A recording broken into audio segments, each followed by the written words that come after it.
Saludos cordiales, bendiciones para todos. Este es su canal Vida y Biblia, un canal donde trataremos temas bíblicos y temas relacionados con la vida cotidiana.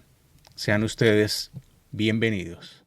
Centenares de ellos han salido con su fe destruida. Así se han convertido en lámparas sin luz que comparten con su congregación las tinieblas de su alma. 4. La literatura del liberalismo presenta un peligro para los lectores. Parece ser cristiana, pero mina sutilmente la fe. Algunas novelas de Lloyd C. Douglas ilustran su método de explicar los milagros bíblicos como fenómenos naturales.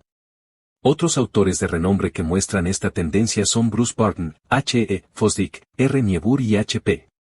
Van Dusen. El librero evangélico debe tener cuidado especial en cuanto al contenido de los libros que vende. Necesita investigar cuáles casas de publicación son netamente evangélicas y cuáles publican materiales de orientación liberal.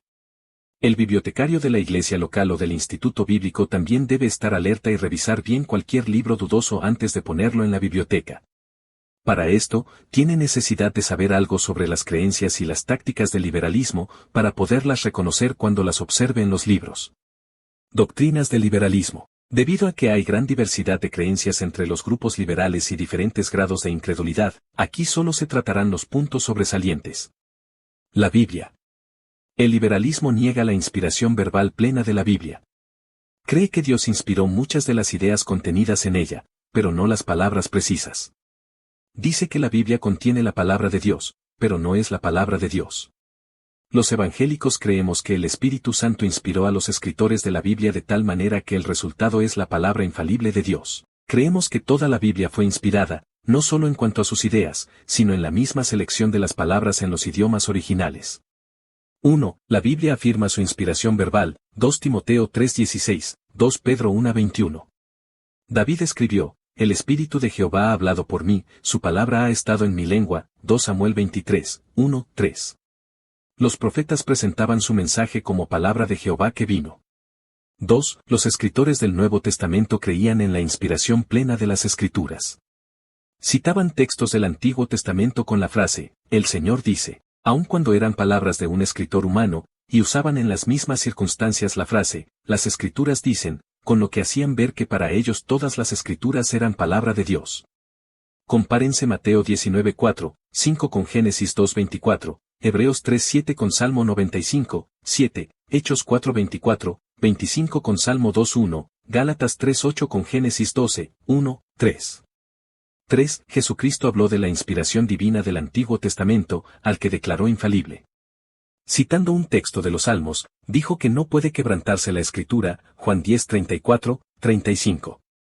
Con respecto a la ley y los profetas, enseñaba que todo tendría que cumplirse hasta su más mínimo detalle, Mateo 5:17, 18, Lucas 21:22, 24, 44, 46.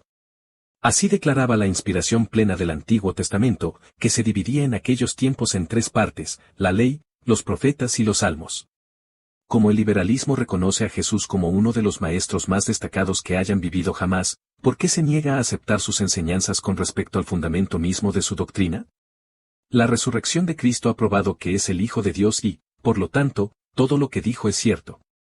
4. Con respecto a la inspiración del Nuevo Testamento, Cristo afirmó que las enseñanzas suyas eran las palabras de su Padre, Juan 14:10, 17:14.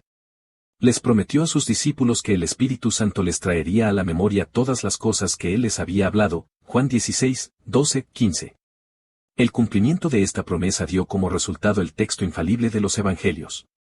5. Los escritores del Nuevo Testamento estaban conscientes de la inspiración del Espíritu Santo cuando escribían su mensaje, 1 Corintios 2:12, 13, 2 Pedro 1, 19, 21. Pedro se refiere a las epístolas de Pablo como escrituras, clasificándolas, así como parte de la palabra de Dios, 2 Pedro 3:15, 16. 6. Aquí están algunas de las evidencias de que la Biblia es divinamente inspirada, a. Su admirable unidad de tema y falta de contradicciones a pesar de haber sido escrita por unos 40 hombres distintos, en un periodo que abarca 1600 años. B. Su superioridad a todo lo demás producido por la raza humana en cuanto a moralidad, literatura y leyes. C. El cumplimiento de sus profecías y de sus promesas. D. Su indestructibilidad. E. Su universalidad. Puede satisfacer el corazón humano en toda época, lugar y condición de vida. F. Su referencia a verdades científicas desconocidas para los escritores. G. Confirmación de la veracidad de sus partes históricas. H. Su poder transformador en los que creen sus palabras. Los liberales afirman que la ciencia y la Biblia se contradicen y, por consiguiente, la Biblia está equivocada. No creen en los milagros porque, según ellos, violan las leyes naturales. Por ese motivo rechazan todo lo milagroso que aparece en la Biblia. En la actualidad, millones de personas pueden dar testimonio de milagros en respuesta a la oración, ciegos que llegan a ver, sordos que llegan a oír, huesos quebrados que se han soldado instantáneamente, enfermos desahuciados que se han levantado sanos. Tales milagros relatados en la Biblia se ven en nuestros tiempos también y se han hecho constar en reconocimiento médico. El conflicto entre la Biblia y la ciencia es solo aparente y no real.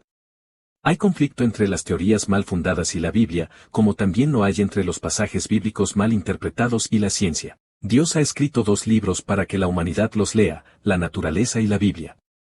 Él es el autor de ambos y los 2 concuerdan perfectamente. Las teorías de la ciencia necesitan ser revisadas frecuentemente con el paso de los años. De las que se hallaban en boga hace 100 años, muchas han tenido que ser abandonadas a la luz de nuevos descubrimientos. Ahora conocemos en parte. No pueden explicarse mediante leyes naturales muchas cosas del ámbito espiritual.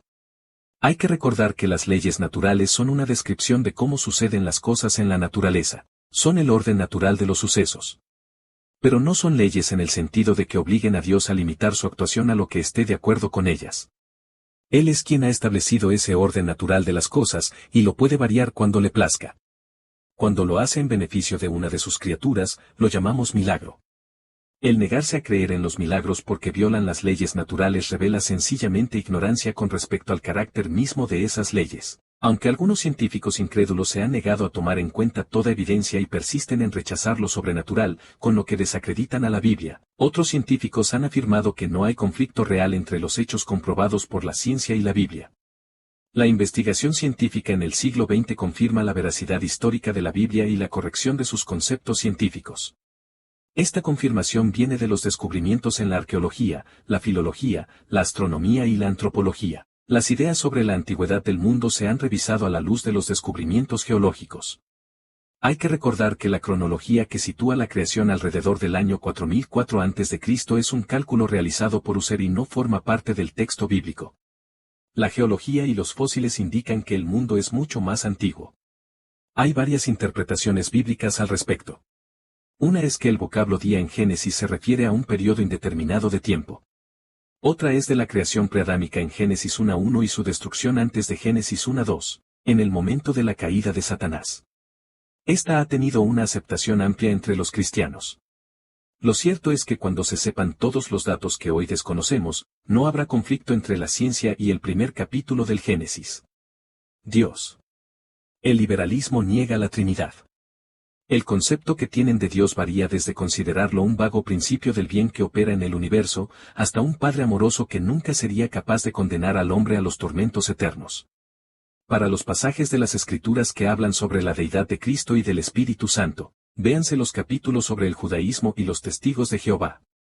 2 Pedro 3:9 habla de la paciencia de Dios en procurar que los hombres se arrepientan, pero Juan 12:48 dice que caerá juicio sobre los que rechazan su invitación. Dios es un Dios de amor, pero también lo es de justicia. El juez del universo tiene que hacer lo que es justo y recto, Salmo 96 horas y 13 minutos, Génesis 18:25, Salmo 94, 1, 2, Apocalipsis 20, 11, 15. Jesucristo. Los liberales no creen en el nacimiento virginal de Jesús. Atribuyen esta idea a la influencia de las religiones paganas y a leyendas surgidas después de su muerte. En cambio, nosotros creemos que las religiones paganas retienen desde tiempos primitivos rasgos de la promesa dada a nuestros primeros padres que la simiente de la mujer heriría a la serpiente en la cabeza, Génesis 3:15. La Biblia enseña, tanto en las profecías como en su cumplimiento histórico, que Jesucristo nació de una virgen, Génesis 3:15, Isaías 7:14. Habría de nacer un niño que sería Dios mismo encarnado, Isaías 9:6, Mateo 1:18-23, Lucas 1:26-35, 38. En Lucas 1, 1:4 vemos que este evangelio no es el simple relato de unas cuantas leyendas, sino el resultado de una investigación metódica y cuidadosa por parte del médico cristiano llamado Lucas. Dios lo inspiró, pero Lucas ponía interés especial en los detalles de las enfermedades que Cristo sanaba y de los milagros necesarios para el nacimiento de Juan el Bautista y del Señor Jesús. Reúne los datos y presenta las evidencias, véase Colosenses 4:14. La frecuencia con que Lucas cita lo que María dijo, hizo y pensó en diferentes ocasiones, hace creer a muchos que al investigar con diligencia todas las cosas, fue directamente a la Madre del Señor para tener su relato personal de los sucesos. El liberalismo dice, el nacimiento virginal y la resurrección literal de Jesús no son partes esenciales de la fe cristiana. El nacimiento virginal es la base histórica para la doctrina de la encarnación. A su vez, la encarnación es la base para la doctrina de la expiación del pecado. Si Cristo no era más que un hombre, su muerte no podía expiar los pecados de la humanidad. Si Él no resucitó, tampoco hay esperanza de resurrección para nosotros. 1 Corintios 15, 13, 22, 3, 8. Los libros de evidencias cristianas citan muchas pruebas de la resurrección. Se destacan el cambio total de actitud de los discípulos antes temerosos, las declaraciones de los testigos oculares, la conversión de Saulo y la forma en que los apóstoles estaban dispuestos a morir en defensa de esta verdad. El hombre. El liberalismo enseña que el hombre es producto de la evolución. Cree que todas las formas de vida se han desarrollado paulatinamente a través de millones de años, a partir de un pequeño germen de protoplasma original. Las células originales se multiplicaron y se convirtieron en formas primitivas de vida. Con el paso de los milenios, estas formas se transformaban en otras más complejas, gusanos, peces, animales terrestres, y por fin, como cumbre del proceso evolutivo, el hombre. Los antepasados inmediatos del hombre, según la evolución, habrían sido unos animales similares a los chimpancés, de los cuales han descendido tanto los monos como los hombres. Uno de los principios fundamentales del método científico es aceptar como verdad la teoría que explique satisfactoriamente el mayor número de fenómenos observables en cada caso. La teoría de la evolución y el relato bíblico presentan dos versiones contradictorias sobre el origen del mundo y del hombre. ¿Cuál de las dos explica más satisfactoriamente los fenómenos observables al respecto? Según el método científico, la que lo hiciera sería la que debía ser aceptada como verdad. 1. La Biblia presenta una causa primera en el origen del hombre, la teoría de la evolución no lo hace. Dado el caso de que toda vida se haya desarrollado de un poco de protoplasma, ¿de dónde vino ese protoplasma? ¿Quién lo hizo? ¿Quién estableció los principios para el desarrollo ordenado de las especies? El relato bíblico es más científico que la teoría de la evolución, porque explica el principio de la vida. En el principio Dios creó los cielos y la tierra, Génesis 1:1. 2. La Biblia explica mejor que la evolución el fenómeno observable del orden y la estructura evidentes en todo el universo. La evolución no atribuye todo a la casualidad, pero esto no explica satisfactoriamente las leyes de la naturaleza. La Biblia es más científica que la evolución cuando nos explica que un ser supremo de suma inteligencia y sabiduría estructuró las leyes de la naturaleza en la misma creación. Alguien dice de la imposibilidad de que la disposición ordenada e infinitamente compleja del universo sea resultado de la casualidad. Tome una caja de tipos de imprenta, revuelva las letras bien y sígalas sacudiendo hasta que se coloquen solas en el orden correcto para imprimir un hermoso soneto o un discurso elocuente. Esto será mucho más fácil de realizar que el desarrollo de todo un universo por obra de la casualidad. 3. La Biblia explica mejor que la evolución las diferencias entre las especies. La Biblia dice que Dios creó todo ser viviente según su género y según su especie. La evolución se basa en la similaridad entre distintas especies para decir que una ha venido de la otra o que tuvieron un origen común en otra especie prehistórica. Señalan los fósiles de los animales prehistóricos para respaldar sus argumentos. Si es cierta la teoría de la evolución, ¿por qué no se hallan entre los fósiles especies que estén en el proceso mismo de mutación? Estos son los eslabones perdidos, no solo entre el hombre y algún animal como el chimpancé, sino también entre las distintas especies animales. Además, si la evolución es continua, debe haber actualmente abundancia de eslabones en todas las etapas de desarrollo posibles, sin embargo, no hay ninguno. ¿Y por qué hay aún formas primitivas de vida, como los gusanos? ¿Por qué no han evolucionado a través de tantos millones de años? Hay demasiados fenómenos observables en la naturaleza que la evolución no puede explicar, por lo que no puede ser una teoría satisfactoria sobre el origen del mundo y del hombre. 4. La Biblia explica la naturaleza del hombre mejor que la evolución. Dice que el hombre fue creado a imagen de Dios, pero después se rebeló contra su creador. Esa rebelión ha motivado su degeneración moral, espiritual y física. La evolución enseña que el hombre es el resultado de un progreso continuo. Es básicamente bueno y solo necesita que se le enseñe el camino para librarse de la crueldad y la barbarie de su origen salvaje. La evolución no puede explicar el terrorismo, la brutalidad y la violencia evidentes en el siglo XX aún entre personas que han gozado de una educación universitaria. Tampoco explica la malevolencia en personas cuyos antepasados han sido buenos y amables. La guerra más terrible que el mundo ha conocido, tuvo lugar entre las naciones más avanzadas en el campo científico. ¿Por qué este regreso a la selva? La Biblia y la evolución se contradicen rotundamente. Aceptamos la Biblia y rechazamos la teoría de la evolución. 1. Porque creemos que la Biblia es la palabra infalible de Dios, y 2. Porque la explicación bíblica es más completa y más científica que la que puede dar la evolución. Esta teoría va pasando de boga, pero la verdad permanece. En el principio Dios creó los cielos y la tierra, y creó Dios al hombre a su imagen. La salvación. El resultado natural de la teoría de la evolución es el concepto de que el hombre se salva a sí mismo mediante su progreso moral y espiritual. En todos los seres humanos hay una chispa de divinidad, hay que desarrollarla. Jesucristo es un ejemplo del desarrollo de esa chispa, debemos imitarlo. Los liberales hablan mucho de la paternidad de Dios y de la hermandad entre los hombres, y enseñan que toda la humanidad se salvará. Pero los neortodoxos creen en la regeneración. Cristo les dijo a ciertos hipócritas que ellos eran de su padre el diablo, Juan 8:44. Enseñó que para librarse de la naturaleza depravada y llegar a ser hijos de Dios había que tener una conversión radical, un renacimiento espiritual, Juan 3:3. 2 Corintios 5:17. El liberalismo dice que la doctrina de la salvación por la muerte expiatoria de un Salvador es sencillamente una creencia de las religiones paganas que Pablo adoptó de ellas y aplicó a la muerte de Jesús. No creen en su muerte vicaria. Dicen que la expiación es doctrina de una religión de matadero. La Biblia, de principio a fin, hace ver que la salvación es vicaria, es decir, se obtiene gracias a que otro murió en nuestro lugar. Cristo es el Cordero de Dios sacrificado por nosotros, Juan 1:29. Somos redimidos por su preciosa sangre, 1 Pedro 1, 18, 20. Qué terrible será la suerte de los que tengan por inmunda la sangre del pacto, Hebreos 10, 28, 31. Sin derramamiento de sangre no hay remisión de pecados, Hebreos 9:22. Isaías 53 profetiza que Dios cargaría en Cristo la culpa por nuestros pecados.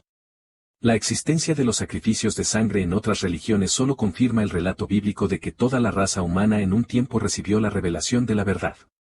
Aunque se han alejado mucho de la verdad en sus religiones degeneradas, los paganos retienen aún algunos rasgos de la revelación. La vida futura. Algunos liberales creen en la resurrección. Otros creen en la inmortalidad del alma, pero no en la resurrección del cuerpo.